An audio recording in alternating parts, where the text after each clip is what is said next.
News 18 लोकमतच्या Facebook live मध्ये आपलं स्वागत आहे। मी सुरेश जाधव। बीड जिल्ह्यामधील दुष्काळी परिस्थिती हा कायमस्वरूपीचा प्रश्न आहे। तसं पाहिलं तर शेतकऱ्याच्या पाचवीला पुंजलेला दुष्काळ असं देखील म्हटलं जातं। या दुष्काळ मुक्तीसाठी आणि दुष्काळ कायमस्वरूपी नाहीसा व्हावा यासाठी शासन प्रशासन स्तरावरून देखील खूप मोठे प्रयत्न केले जात आहेत। मात्र ते प्रयत्न कसे असावेत आणि खरंच कायमस्वरूपी दुष्काळ मुक्त करायचा असेल तर त्यासाठी कुठलं मॉडेल वापरलं पाहिजे असं एक मॉडेल मी तुम्हाला दाखवणार आहे। बीडच्या परळीच्या मी परचुंडी गावामध्ये आहे आणि या ठिकाणी हे जे मॉडेल आहे दुष्काळ मुक्तीचं ते मॉडेल राबवलं गेलं।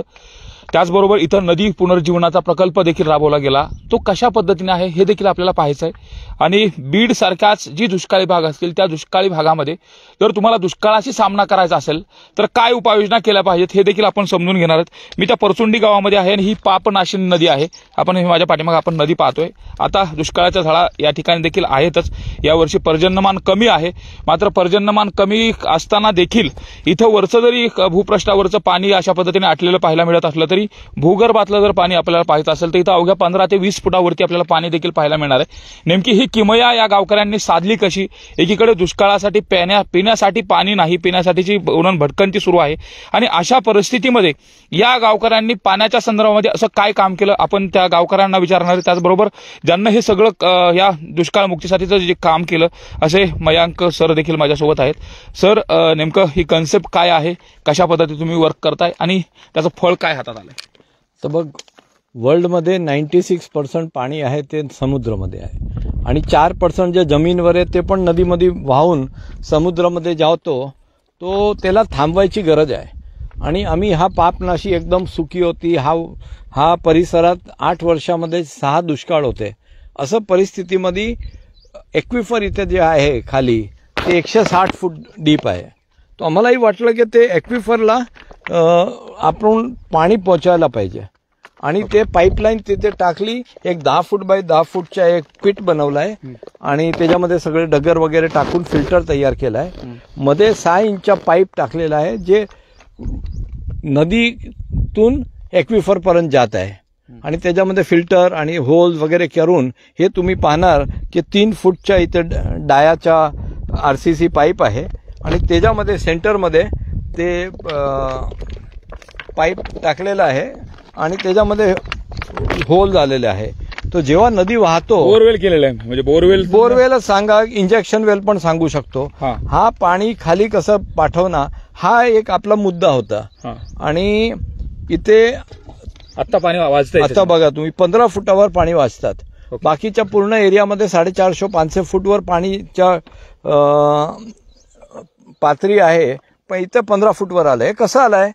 कारण हे पाणी जेव्हा वाहतो तो 5000 लिटर पर आवर हा स्पीडनी हा पाणी खाली जातो आणि 24 तास जातो आणि 3 ते 4 महिना जेव्हा पाणी वाहतो ते सगळं 1.5 कोटी लिटर एक शाफ्टनी आतमध्ये जातो आणि हा नदीमध्ये आम्ही 120 लावलेले आहे। तो 180 कोटी लिटर ते खालच्या एक्विफर पूर्ण भरलेला आहे। तो जे एक्विफर पूर्णपणे खाली होता आज त्याच्यामध्ये 180 कोटी लिटर पाणी भरलेलं आहे आणि ते तुम्ही ऐकलं होतं की 15-20 फुटापर्यंत पाणीचं टेबल आलेलं आहे। इथे तुम्ही पाहणार सगळे विहीर वगैरे बावडी जे पण बघितलं ते सगळ्यांच्या पाणीच्या लेवलवरती आलेला आहे। तो हा दुष्काळ भागात बाकी सगळ्या एरियामध्ये खूप हा वर्षी प्रॉब्लेम्स आहे, पण हा एरिया इथले जे 11 गाव आहे ते तुम्ही जाऊन विचारा गावकरीला, तिथे पाण्याचा प्रॉब्लेम एवढा नाही। मात्र आपण जर बघितलं तर याच्या पाठीमागचा उद्देश आपण भूगर्भातील पाणी खूप मोठ्या प्रमाणात उपसतो, प्रत्येक वेळेस बोरवेल असेल, विहीर असेल, पण त्याच्या रिचार्जचा कधी विचार केला जात नाही। मग हे रिचार्ज स्ट्रक्चर आहे आणि हे नेमकं काम करतं कसं आणि यातून जे आउटपुट येणार आहे ते किती प्रमाणात असणार? हे काय आहे की जे पाणी येतो, पाऊसच्या पाणी येतो ते 1 फूट पर इयरची स्पीडमध्ये खाली जातो। तो 100 फूटवर जे असेल ना आपलं एक्विफर त्याला 100-150 वर्ष गेले असेल। 300 फूटवर असेल ते 500-700 वर्ष असेल। 500 फूटवर जे एक्विफर आहे ते तो मला वाटतं जे जेव्हा पृथ्वी झाली होती आणि आपण मनुष्य शाणे लोक आहे पाईप टाकून 15 सेकंडमध्ये खेचून वापरून टाकतो।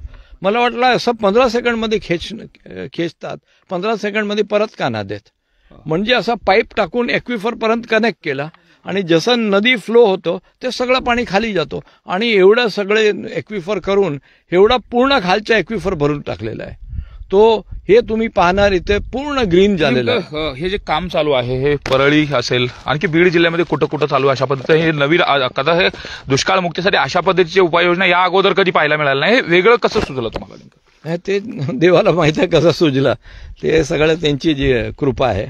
पण आम्ही रुईमध्ये पण केलेलं आहे आणि हा वर्षी आम्ही खूप काय GRA करणार आहे. कच्छमध्ये केला जिथे जास्तीत जास्त पाण्याचा प्रॉब्लेम आहे तिथे पण फर्स्ट क्लास रिझल्ट आहे. मला असं वाटतं की हे प्रॉब्लेम पूर्ण देशच्या पाण्याचा प्रॉब्लेम सॉल्व्ह करू शकतो. याच्यामध्ये असं काहीच नाही की फक्त बीडमध्ये होणार, फक्त परलीमध्ये, फक्त पापनाशीमध्ये होणार. पूर्ण देशात कुठेही करू शकतो हे. आणि ते आपल्याला बघायला हवे की एक एक्विफर किती डेप्थवर आहे, 150 फीट, 200 फीट, 300 फीट, पण ते करू शकतो. काय एवढा इथे अवघड बिलकुल नाही. म्हणजे जसं बीड जिल्हा बघितलं तर दुष्काळी हा भाग आहे. खूप मोठ्या प्रमाणात दुष्काळाचं देखील चित्र इथं असतं आणि शेतकरी हा आत्महत्या करतो असं देखील आपण पाहतो. बीडमध्ये तसं तर खूप मोठं प्रमाण आहे. या मागच्या महिन्यापासून आतापर्यंत जवळपास 30 शेतकऱ्यांनी आत्महत्या केल्यात. हे 2च महिने संपलेत तर जवळपास तो आकडा 40 पर्यंत गेलेला आहे. तर हा आकडा रोखण्यासाठी याचा किती महत्वाचा फायदा होणार आहे आणि यामधून शेतकऱ्याच्या उत्पन्नाच्या बाबतीमध्ये काय फरक पडतोय? नाही, 2 मुद्दे आहे. एक तो कुठे आपल्याला वाटलं की तिथे आत्महत्या होईल तिथे जाऊन मदत करणार, पण एक ओव्हरऑल एन्व्हायरमेंट चेंज करणं हा गरजेचा आहे. मी मुंबई सोडून, मी एक इंटरनॅशनल प्लॅनर होतं, हे सगळं सोडून इथे का आला? कारण मी आत्महत्याचं ऐकलं आणि मला असं वाटलं की असं सोल्युशन आणू की जे परमनंट प्रॉब्लेम असेल आणि फक्त ते टँकरनी पाणी देणं, कोणा आत्महत्या थांबवणं हे इम्पॉर्टंट नाही. इम्पॉर्टंट हे आहे की सोल्युशन काय, आणि हा एक मोठा सोल्युशन आहे. एकदा पाणी आला तो क्रॉप होणार, तो इन्कम वाढणार, कोणी आत्महत्या नाही करणार. तो बेसिक जे इश्यू आहे आणि ते आहे पाणी. आणि एवढा पाऊस येतो, असं नाही की पाऊस नाही येत, पण पाऊसला आपण थांबवत नाही. एव्हरी थेंब ते गावामध्ये थांबायला हवे, पुढे जायलाच नको.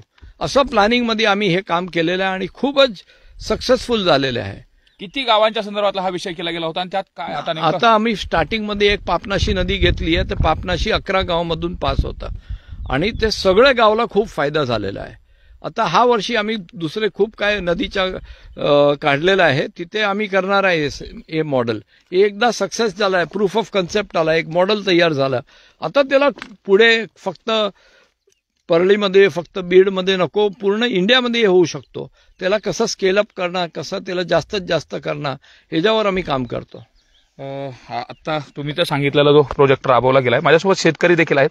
नेमकं याचा काय तुम्हाला फायदा झालाय? कशा पद्धतीने आज शेतीमध्ये इथं पाणी दिसतंय तुम्हाला? काय सर, ह्याचा असा फायदा झालेला आहे, आमच्या पापनाशीमध्ये 120 बोर आहेत आणि ह्याचं बरंचसंच आमच्या आजची अशी परिस्थिती होती की गेल्या वर्षी 2023 मध्ये पाऊस झालेला नाही, 2021 मध्ये पाऊस चांगला झाला आणि ते पाऊस जवळपास आमची पापनाशी नदी 2 ते 3 महिने 90 दिवस वाहत होती. ते वाहून जाणारे जे पाणी आहे ते संपूर्ण 120 बोरमध्ये गेलेलं आहे आणि 120 बोरमध्ये जाऊन ते आम्हाला आज तेच पाणी आज साठा आमच्या जे काही आमच्या गावात बरेचसेच बोर बंद होत होते ते आज असल्या दुष्काळात फेब्रुवारीपर्यंत बोर चाललेत आणि आता काही जे बोर आहेत ते तर चालूच आहेत. पण जे काही योजना बंद होत्या त्या 3-4 वर्षापासून बोर घेतल्यापासून आणि 2021 मध्ये चांगला पाऊस झालता आणि नदीतून खूप दिवस पाणी 90 दिवस वाहिलं, त्यामुळे हे बोर मध्ये एवढं पाणी गेलं आणि पाण्याची पातळी एवढी वर आली की भयानक पाण्याची पातळी वर आलेली.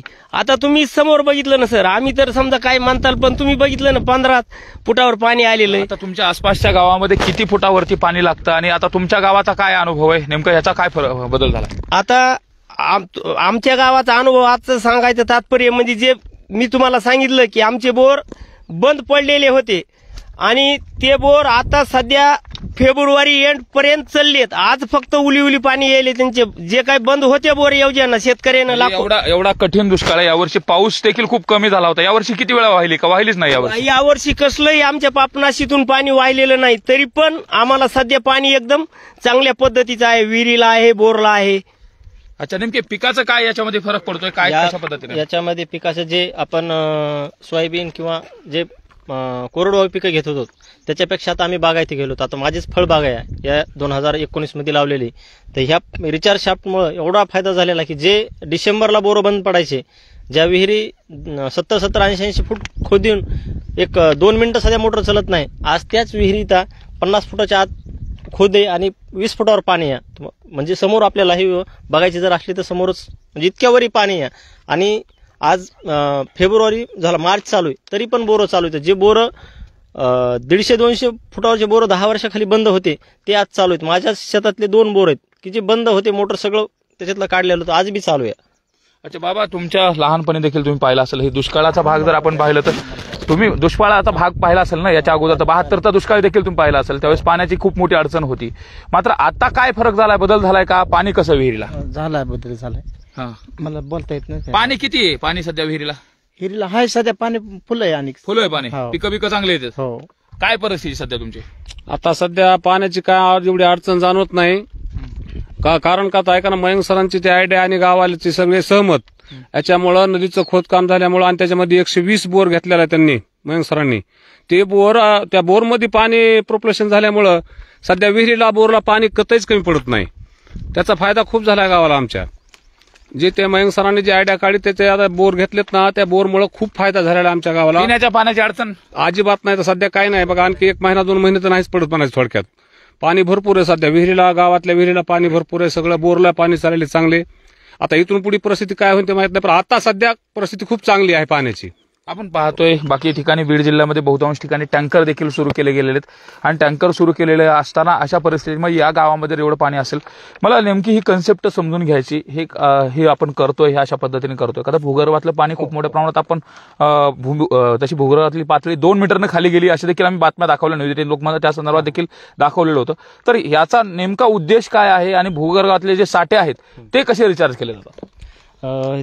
त्यासाठीच ही आमची सरांची संकल्पना आहे की भूगर्भातलं आता बऱ्याच दिवसांनी लोकांना काय ते 400-500 फूट असे बोरवेल घेऊन तुमचा भूगर्भातला जो काय ॲक्विफर आहे तर तो रिकामा केलेला आहे. तर आम्ही तेच हे करतो की नदीमध्ये आम्ही आधी पाहतो ह्याच्याद्वारे की नेमका ॲक्विफर कुठं पण असे अंदाजे बोर मारत नाहीत आम्ही. त्याचा ॲक्विफर पाहून की नेमका ॲक्विफर कुठं आहे, 100 फुटावर आहे, 150 फुटावर आहे, 200 फुटावर, ज्या ठिकाणी आम्हाला ॲक्विफर भेटेल तिथपर्यंत आम्ही त्याचा ड्रिलिंग करतो, बोरवेल करतो आणि त्यानंतर त्याचं प्रॉपर फिल्टरेशन होईल आणि तो बोर कंटिन्यू पाणी जमिनीमध्ये भूगर्भामध्ये घेत राहील असं स्ट्रक्चर करतो आम्ही. जवळपास बोरवेल 200-300 फूट जो काय ॲक्विफर आहे तिथपर्यंत बोरवेल घेतल्याच्या नंतर आम्ही त्याला 10 बाय 10चा एक फीट घेतो. त्या फीटमध्ये फिल्टरेशनसाठी मोठे दगड असतील नदीमधलेच, त्यानंतर छोटे दगड, सँड असेल आणि केसिंग आहे. तर त्या केसिंगला एक साधारण 10 फुटापर्यंत 120 ते 100 12 mm चे होल करतात. त्या केसिंगला परत फिल्टरेशनची आम्ही फिल्टर जाळी नायलॉन मेस त्याला कव्हर करतो आणि त्यानंतर त्याला एक 3 फुटाची रिंग असतात, तशा 1 फुटाच्या सिमेंट रिंग, RCC रिंग, एक 10 रिंग त्याला आम्ही करतो. त्या रिंगला सुद्धा होल असतात. जे काही पाणी जाईल त्यामध्ये तर ते कुठेही चॉकअप नाही होणार अशा पद्धतीने आम्ही त्याचं फिल्टरेशन करतो आणि वरून त्याला कॅप असते, आमचे MS कॅप असते, MS कॉईलची. तर ती कॅप करून तसं स्ट्रक्चर करतो. माती जाऊ नये, बिलकुल माती कचरा वगैरे जाणार नाही. ते जे केलेलं आहे स्ट्रक्चर, तर आता पहिले 1-2 पाणी आले का तर ते गढूळ पाणी, मातीचं पाणी, कचऱ्याचं पाणी बरंच येतं, ते त्यानं चॉकअप होईल. तर हे होणार नाही यासाठी आम्ही प्रॉपर त्याचं स्ट्रक्चर करतो आणि त्याच्यावर आमचा रिझल्टही तुम्हाला आलेला आहे. नेमका याचा खर्च किती येत होता, कशा पद्धतीने? याचा खर्च सर आता आपल्याकडे बऱ्याच योजना आहेत, सिमेंट बंधारे आहेत, केटीवेर आहेत, त्याला खूप म्हणजे कोटीवर खर्च येतो. पण याचा एवढा म्हणजे आम्ही जेवढं कमीत कमी खर्च करता येईल त्याचा प्रयत्न करतो. साधारण 1 लाखापर्यंत आम्हाला याचा खर्च येतो, 1 लाखापर्यंत. त्याच्या पुढे आम्ही अजून नाही जाऊ दिलं. म्हणजे त्याच्यासाठी आम्ही इथलं जे काही रॉ मटेरियल आहे त्याचा यूज करतो. फक्त देखाव्यासाठी आम्ही त्याला याच्यासाठी किती खर्च येतो? एका याच्यासाठी आम्हाला 1 लाख रुपये खर्च येतो जवळपास. हा, देखाव्यासाठी आम्ही त्याला असं बिनाकामाचं स्ट्रक्चर वगैरे आम्ही करत नाही. त्याला जे काही नेमका कसं आहे खर्चाचं मॅनेजमेंट कसं केलं गेलं? खर्चाचं कसं आहे की हे सगळं काम करून 1 लाखाचे आतमध्येच खर्च येतो. एस्टिमेट तो तुम्ही विचार करा, 1 लाखाच्या खर्चामध्ये 1.5 कोटी पाणी असतं आणि एक चेकडॅम केला 15 लाखचा खर्च करून 25 लाख असतात. तो किती पट जास्त एफिशियंट आहे. तो कमीत खर्चात जास्तीत जास्त स्टोरेज पाणी करणं आणि ते पण भूगर्भमध्ये त्याला सेव्ह आणि करणं. आता आणखी एक फरक आहे याच्यामध्ये. आता हा आपण 120 फुटाचा बोरवेल घेतला, मात्र काही ठिकाणी हे 50 फुटावरती असू शकतो, काही ठिकाणी 70 फुटावरती असू तर शकतो. म्हणजे एव्हरेज मी 1 लाख म्हणतो, नाही तो कमी होऊन जाणार. 50 फूटवर असला, 70 फूटवर आणि 300 फूटवर असेल, थोडा जास्त असेल. म्हणजे एक एव्हरेज आम्ही 1 लाख म्हणतो, पण ते जॉग्राफी कशी आहे ते हिसाबनी जास्त पण होऊ शकतो, कमी होऊ शकतो. अच्छा, एकंदरीतच आपण पाहतो याचा खूप मोठा परिणाम देखील पाहायला मिळाला. आणि याचं पाणी देखील, आता मी तुम्हाला पाणी देखील दाखवणार आहे. विहिरीकडे आपण चालत जाऊया, नेमकं हे कशा पद्धतीने हे केलं गेलं हे देखील दाखवायचं आपल्याला. एकंदरीत बीड जिल्ह्यामध्ये जर पाहिलं तर अशा पद्धतीनं जर नव्यानं काही उपक्रम राबवले गेले, ज्याच्यामधून ह्या कोरड्या असलेल्या नद्या वरतून जरी या पावसाळ्यामध्ये आपण जर पाहिलं तर यामध्ये लाखो लिटर जे पाणी आहे ते लाखो लिटर पाणी याच नद्यामधून डोळ्यादेखत वाहून जात असतं. आणि हे वाहून जाणारं जे पाणी आहे हे पाणी जात असताना कोणीही त्याला अडवण्याचा प्रयत्न केला जात नाही. तर समुद्राला जे वाहून जाणारं पाणी आहे हे थांबून इथल्या शेतकऱ्यांच्या शेतीसाठी याचा कसा उपयोग होईल, पिण्यासाठी कसा उपयोग होईल, या सगळ्या गोष्टी पाहून याचा थेंबा थेंबाचं जे नियोजन आपण म्हणतो ते थेंबा थेंबाचं नियोजन या ठिकाणी करण्याच्या अनुषंगानं हा मोठा प्रयत्न केला जातोय. आणि यामधूनच खरी तर ही दुष्काळमुक्ती ची जी मोहीम आहे ती योग्य पद्धतीने चालणार आहे. ही पूर्णतः ही पापनाशी नदी आहे, मोठीचे मोठे हे नदीचं पात्र आहे. मात्र याच पात्रामधून लाखो लिटर पाणी पावसाळ्यामध्ये वाहून जातं. बीड जिल्ह्यामध्ये जर आपण पाहिलं तर सरासरी जो पडणारा पाऊस आहे तो 666 मिलीमीटरचा पाऊस आहे. आणि त्या पाणी खूप मोठ्या प्रमाणात तेच पाणी जर आपण साठवलं गेलं तर त्या पाण्यामधून पुन्हा भविष्यातल्या ज्या अडचणी आहेत त्या अडचणी येणार नाहीत. मात्र हे जे काही स्ट्रक्चर राबवलं गेलं ज्याच्यामधून नदी पुनर्जीवनाचा जो हा भाग आहे याचा परिणाम काय आहे तो परिणाम देखील आपल्याला पाहायचा आहे. ही नदी आहे आणि नदीच्या शेजारीच इथं विहीर सिद्ध दाखवणार आहे मी. त्या विहिरीकडेच आपण चालतोय.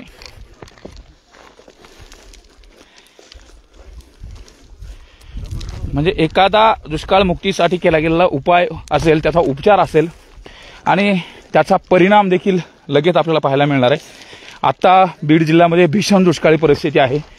बीड जिल्ह्यातले जवळपास 11चे 11 तालुके आहेत, त्या ठिकाणी दुष्काळ जाहीर केला गेलेला आहे.